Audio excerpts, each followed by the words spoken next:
एक तरफ Iran war से महोदय अच्छी खबरें आ रही हैं कि ईरान के राष्ट्रपति साहब का कहना है कि वह जीत गए हैं और अब समय आ गया है युद्ध को खत्म कर दिया जाए।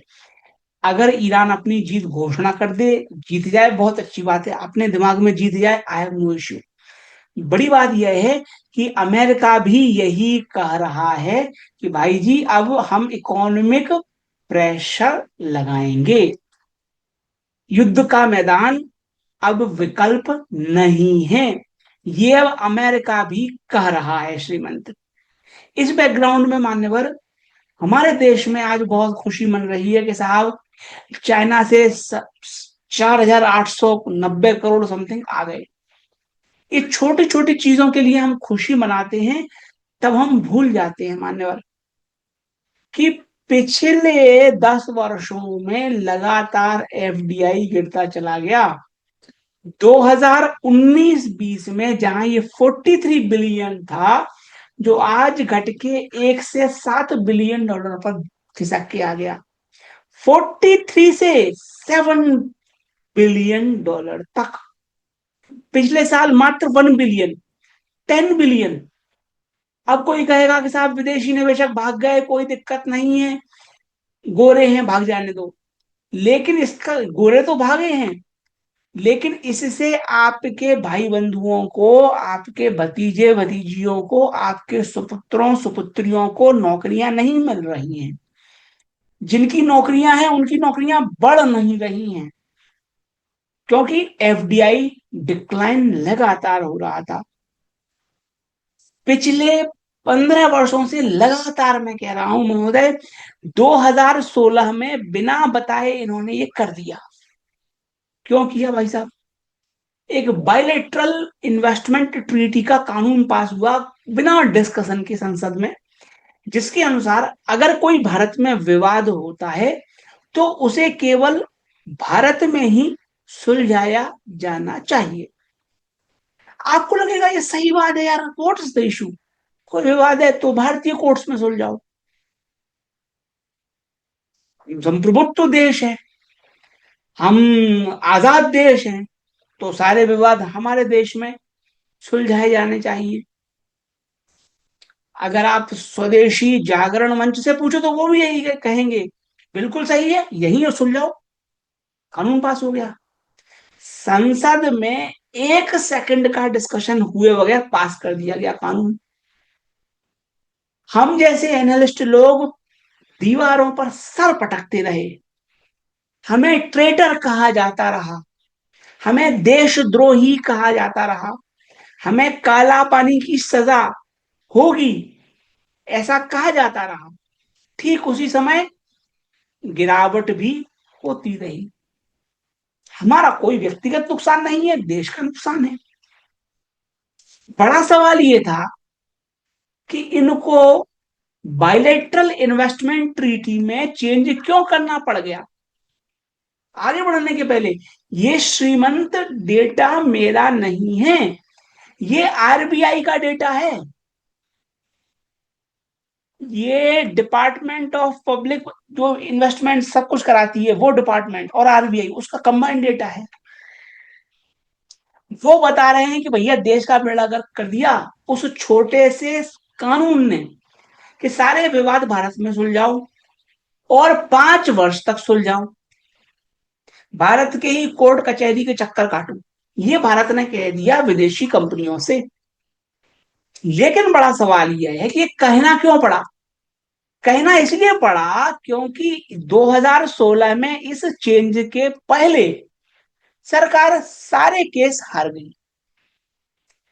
कोई भी टैक्स विवाद हुआ, कोई भी ब्रांड का विवाद हुआ, वो चले गए सिंगापुर में। सिंगापुर में केस लड़ा, सरकार हार गई। इंटरनेशनल जब आर्बिट्रेशन में कंपनी गई, सरकार हार गई। सरकार हारी इसलिए हारी क्योंकि सरकार गलत थी। सरकार क्यों हारी? क्योंकि सरकार गलत थी इसलिए हारी ना।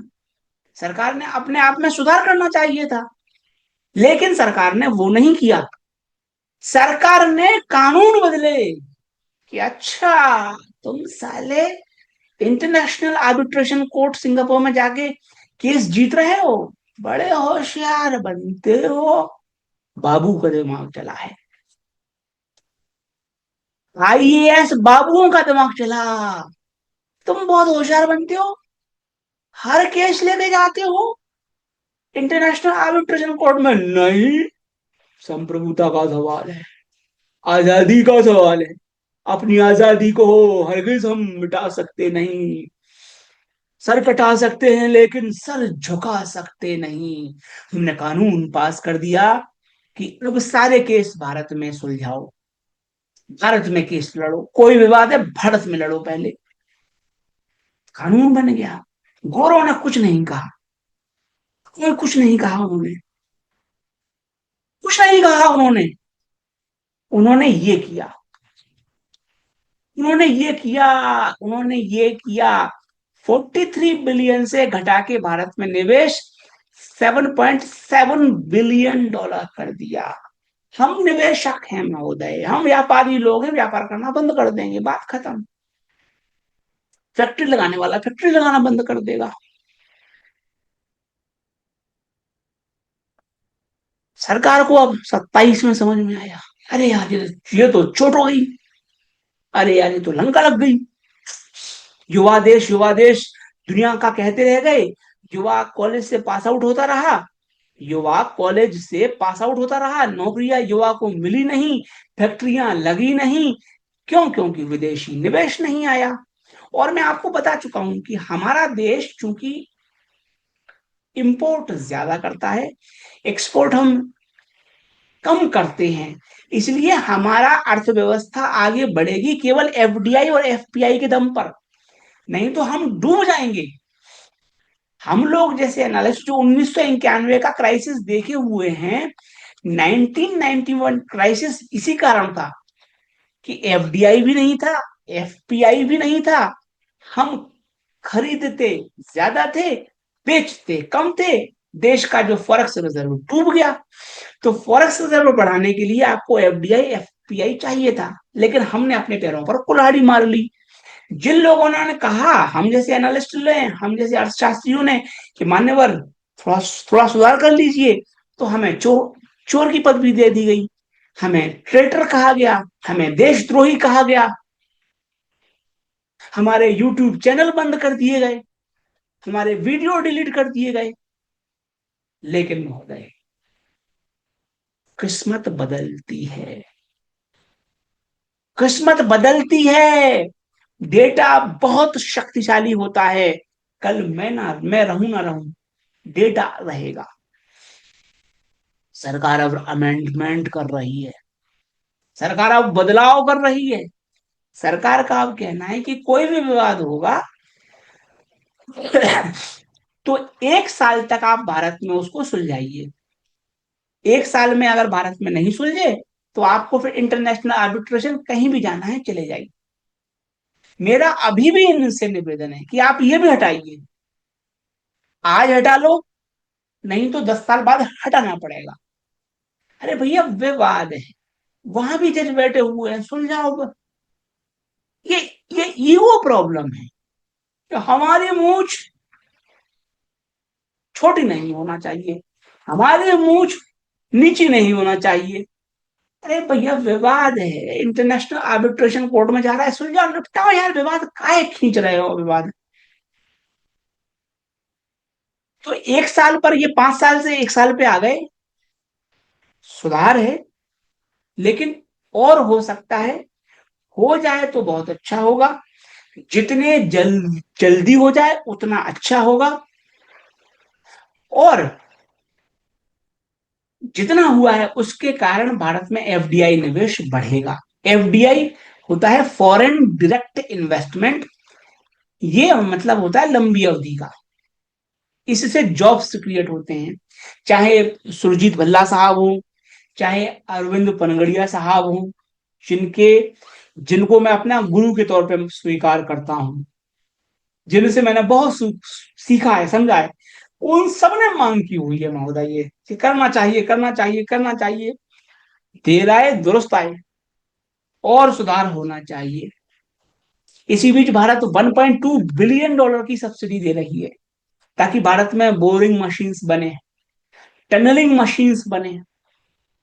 इसका लाभ मिलेगा एस्कॉर्ट्स को, इसका लाभ मिलेगा एलएनटी को, इसका लाभ मिलेगा बीईएमएल को। मैं किसी को रिकमेंड नहीं कर रहा हूं निवेश के लिए, बट मेरा निवेदन है कि आप इस तरह टैक्स पेयर की मनी को वेस्ट मत कीजिए। आप तो पहले जमीन पर सुधार कीजिए। अब आप मुझे गुस्ताखी माफ हो हुजूर, ये बताइए कि इन्होंने बीआईटी जो ट्रीटी है उसको बदला, कितना पैसा लग गया उसमें? कागज चलाया, कागज पेन चलाया, बस दिमागी घोड़े दौड़ाए, बस हो गया सोल्यूशन। क्यों टैक्स पेयर का पैसा बर्बाद कर रहे हो सब्सिडियों में? अरे नियम कायदे सॉल्व करो, खत्म करो रेगुलेशंस, हो जाएगा भारत में निवेश, परसों उत्पादन चालू हो जाएगा। भारतीय युवा अगर बेरोजगार है,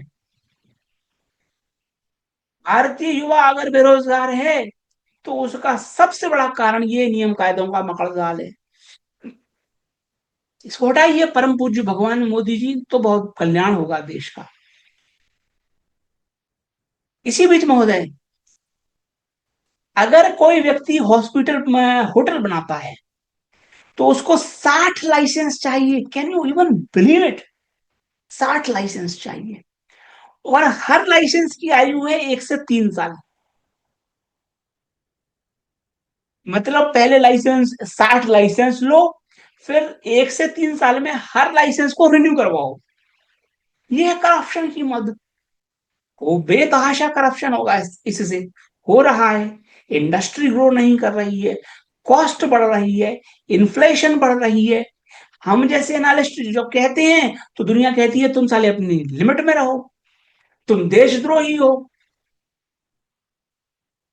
अब आप मुझे बताइए, एक एक व्यापारी पर आपने लाद दिए 60 लाइसेंस, और कह दिया भैया हर 1 साल में इसकी अवधि खत्म है, हर 2 साल में रिन्यू करवाओ लाइसेंस, हर 2 साल में डॉक्यूमेंट दो, हर 2 साल में फीस दो।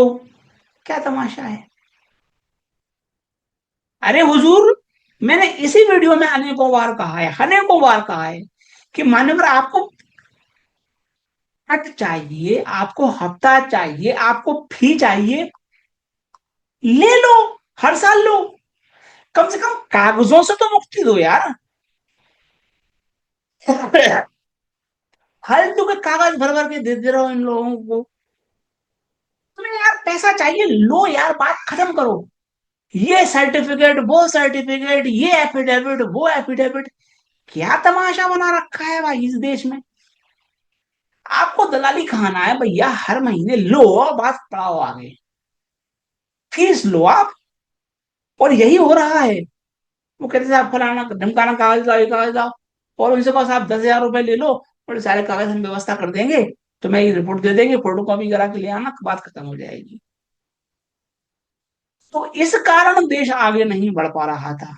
अब भगवान विष्णु के 18वें अवतार परम पूज्य भगवान मोदी जी के क्रांतिकारी यशस्वी नेतृत्व में ये कहा जा रहा है कि साहब फीस हम हर साल लेंगे, हम फीस हम हर साल लेंगे, लेकिन लाइसेंस की ड्यूरेशन 15 साल है। ठीक है, हमने कहा ठीक है मान्य, पर बहुत बड़ी कृपा कर दी आपने, अनुकंपा कर दी, बहुत बहुत बहुत एहसान कर दिया आपने, बहुत बड़ी कृपा कर दिया आपने, जो हमें 15 साल के लिए इजाजत दे दी। इससे भी इंडस्ट्री आगे बढ़ेगी, इससे भी इकोनॉमी आगे बढ़ेगी। तो याद रखिए महोदय, किस्मत की एक सबसे खूबसूरत आदत होती है कि वो समय आने पर बदलती है। तब तक हमें रखना है नजर और सब्र, नजर और सब्र रखना है, मैदान छोड़ना नहीं है, मैदान में टिके रहना है।